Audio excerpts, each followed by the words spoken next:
Décollage de la navette Discovery au centre spatial Kennedy en Floride. Une image qui fait rêver le monde entier depuis 30 ans.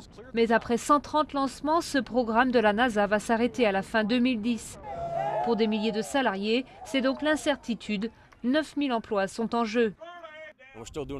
On continue à faire notre travail avec beaucoup de fierté, mais on est tous inquiets et on se prépare pour le pire. Avec Apollo et l'envoi du premier homme sur la Lune en 1969, la Floride a connu un véritable boom économique.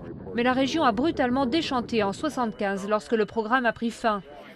Aujourd'hui, les habitants redoutent le même phénomène avec des conséquences encore plus désastreuses pour l'économie locale, déjà durement touchée par la crise.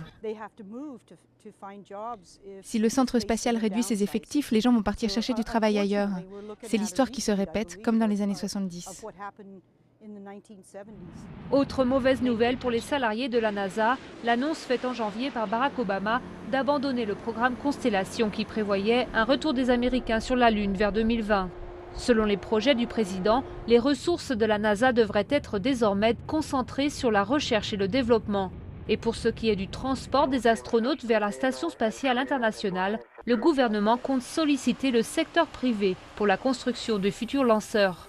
Récemment, lors d'une conférence en Floride, les milieux politiques et industriels se sont rassemblés. Au menu des discussions, la création d'emplois pour les chômeurs de l'industrie spatiale.